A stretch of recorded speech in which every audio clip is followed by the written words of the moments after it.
কে অসংখ্য ধন্যবাদ। মাননীয় স্পিকার, ব্রুট মেজরিটি সবসময় বিপজ্জনক।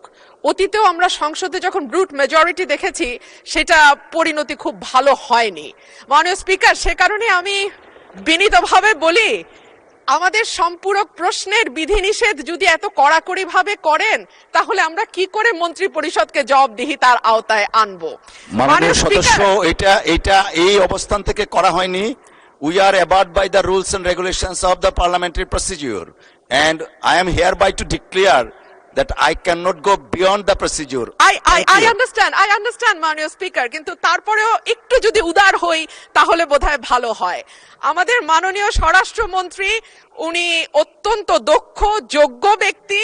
উনি সংবিধান যেমন ভালো জানেন, আমি নিশ্চিত উনি ওনার মন্ত্রণালয়ের ব্যাপারেও অনেক বেশি জানেন। সে কারণেই একেবারে সম্পূরক প্রশ্ন ঠিক ওই মূল প্রশ্নের আঙ্গিকে না হলেও আমি মাননীয় স্বরাষ্ট্রমন্ত্রীর দৃষ্টি আকর্ষণ করে বলছি, বাংলাদেশের মানুষের কপাল এমন যে মরার উপর খাড়ার ঘা সব সময়ই থাকে। দীর্ঘ 15 বছর গুম, বিচার বহির্ভূত হত্যা, হেফাজতে নির্যাতন, নেতাকর্মীদের ধরে নিয়ে গিয়ে পা ভেঙে ফেলা, অসুস্থ করে দেওয়া, এই কালচার ছিল। এরপরে অন্তর্বর্তীকালীন সরকারের সময় মাননীয় স্পিকার আমরা দেখলাম মব কালচার। 2024-এর সেপ্টেম্বর থেকে 2026-এর জানুয়ারি পর্যন্ত মাননীয় স্পিকার আমাদের যেই পরিসংখ্যান সেটা বলছে যে 250-300-র উপরে মানুষ নিহত হয়েছে এই মবের খপ্পরে পড়ে। আমার মাননীয় স্বরাষ্ট্রমন্ত্রীর কাছে প্রশ্ন, যেহেতু একটা খারাপ কালচার বাংলাদেশে শুরু হয়েছে এবং আমি নিজেও 21শে ফেব্রুয়ারি সেটার একজন ভুক্তভোগী, সেটা বন্ধ করার ব্যাপারে সরকার কি মেজার নিবে এবং স্বরাষ্ট্রমন্ত্রী এই ব্যাপারে কি কি পদক্ষেপ নেবেন? ধন্যবাদ। ধন্যবাদ মাননীয় সদস্য। মাননীয় মন্ত্রী। মাননীয় স্পিকার, আপনাকে ধন্যবাদ। মাননীয় সদস্যকেও অনেক বেশি ধন্যবাদ দিচ্ছি। এই মব কালচারের ইস্যুটি একটা ডিফারেন্ট ডিবেট, আলাদা ডিবেট হতে পারত। যত পরিসংখ্যান তিনি দিয়েছেন 24-এর 5ই আগস্টের পর থেকে এই 26-এর জানুয়ারি পর্যন্ত, সে পরিসংখ্যানটা আমার কাছে নাই। তবে আমাদের কাছে অনুমান আছে। আমরা সরকারের দায়িত্ব পেয়েছি, আমি এটা ক্ষমতা বলতে চাই না, আমরা এই রেসপন্সিবিলিটিটা পেয়েছি। এই দায়িত্ব নেওয়ার পর থেকে আজকে আমরা প্রায় 45 দিনও এখনো হয় নাই, 1.5 মাস হয় নাই। এর মধ্যে ঠিক মব নয়, মবের মতো, কারণ এখানে ডেফিনিশন আলাদা করতে হবে।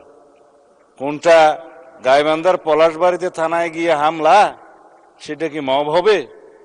নাকি কোনটা 21শে ফেব্রুয়ারিতে মাননীয় সদস্যের উপরে হামলা হয়েছে সেটা কি মব হবে? নাকি উত্তরা একটা বিজনেস সেন্টার, উত্তরা স্কোয়ার সম্ভবত নাম, সেখানে ঘেরাও করে দোকানপাট ভঙ্গ করেছে, সেটা কি মব হবে? সবকিছুকে মব বলা ঠিক হবে না। কিছু আছে সংগঠিত পরিকল্পিত অপরাধ, তার বিরুদ্ধে মামলা হয় এবং সেটা তদন্ত হয়, গ্রেফতার হয় এবং বিচারের জন্য সুপর্দ করা হয়। কিন্তু স্পষ্ট উচ্চারণ আমরা করেছি দায়িত্ব নেওয়ার পরে, বাংলাদেশে কোনো রকমের মব কালচার আর থাকবে না। রাস্তাতে যে কোনো দাবি নিয়ে মহাসড়ক সড়ক অবরোধ করে দাবি আদায়ের যে প্রবণতা ইন্টারিম গভর্নমেন্টের সময় দেখা গিয়েছে, ক্ষেত্র বিশেষে সেই গভর্নমেন্টের দুর্বলতার কারণে ইন্সপায়ার্ড হয়েছে, সেটাকে আমরা আর কখনো এলাও করব না।